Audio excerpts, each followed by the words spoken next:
Kakasaheb Mhaske memorial medical फाउंडेशनच्या वतीने दरवर्षी देण्यात येणाऱ्या काकासाहेब म्हस्के स्मृती पुरस्काराचे वितरण रविवार दिनांक 11 जानेवारी रोजी कैलासवासी काकासाहेब म्हस्के यांच्या 44व्या पुण्यतिथीनिमित्त आयोजित करण्यात आले असल्याची माहिती डॉक्टर सुभाष म्हस्के यांनी पत्रकार परिषदेत दिली.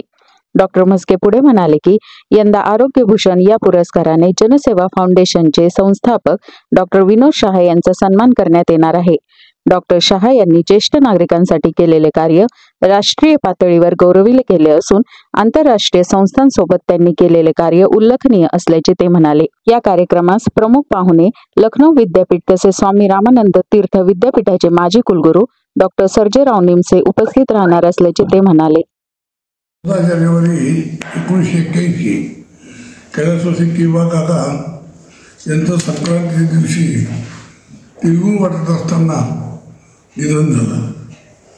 सर्व समाजामध्ये गुढी पसरून काका आम्हाला सोडून गेले आणि त्यांची आठवण म्हणून Kakasaheb Mhaske memorial medical foundation आम्ही सुरू केलं.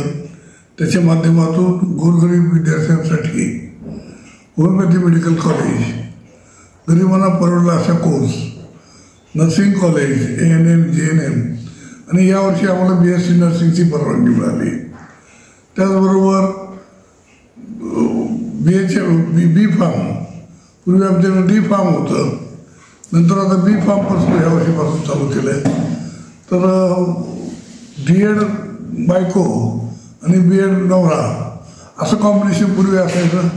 तर आता D फार्म मुलगी आणि B फार्म मुलगा असं नवीन ज्याला आपण म्हणतो की काकांच्या उद्देशाप्रमाणे आम्ही नोकरी व्यवसायासाठी न ठेवता स्वयंरोजगारावर आधारित कोर्सेस चालू केले. D.Ed, B.Ed किंवा टंकलेखन किंवा कॉम्प्युटर सायन्स असे कोर्सेस न करता ज्याच्यापासून आपल्याला रोजगार उपलब्ध होईल असे कोर्सेस चालू केले आणि त्याला खूप चांगला प्रतिसाद आम्हाला दरवर्षी मिळतो. यावर्षी BHMSचे आमचे 100% ॲडमिशन झाल्यात. तीच परिस्थिती ANM, JNMची आहे. फक्त BSc नर्सिंग आम्हाला यावर्षी थोडं उशिरा ॲडमिशन मिळाल्यामुळं मॅनेजमेंटच्या सीट राहिल्यात.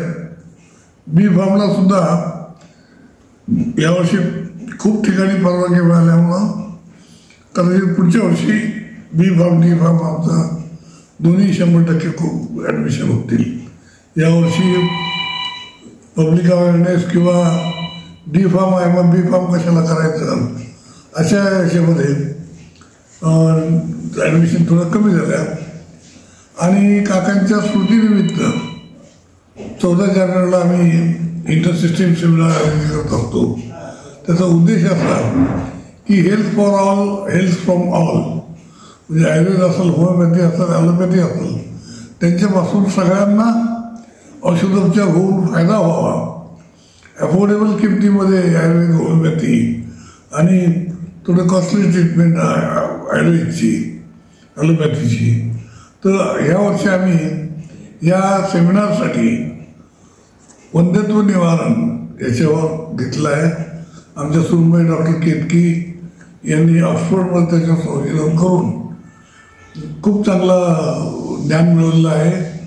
नंतर आयुर्वेदचे डॉक्टर वैद्य ज्योती तनपुरे मॅडम आणि होमिओपॅथीचे अमोल राणे ही त्यांचा विचार मांडणार आहेत.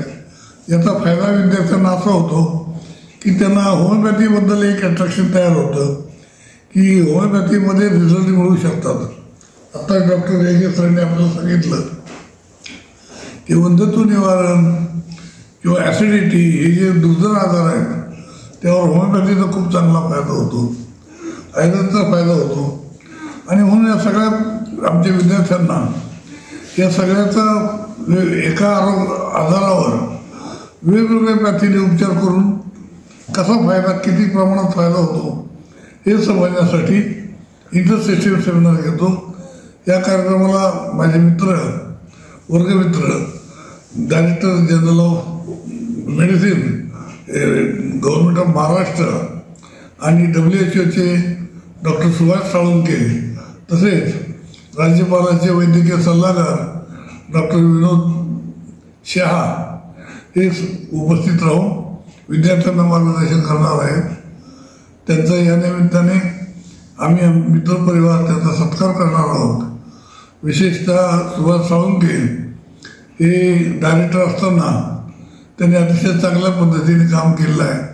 या दोघांचं नगरकरांतर्फे आम्ही सहर्ष स्वागत करतो. या कार्यक्रमाच्या निमित्ताने आमचे वर्गमित्र डॉक्टर विनोद शाह हे फिजिशियन टू गव्हर्नर आणि त्यांनी भिक्षकरी महिलांसाठी फार मोठं पुनर्वसन प्रकल्प आणि वयस्कर लोकांसाठी खूप चांगलं काम केलं आहे. त्यांचा आरोग्यभूषण म्हणून पुरस्कार देऊन आम्ही गौरव करणार आहोत.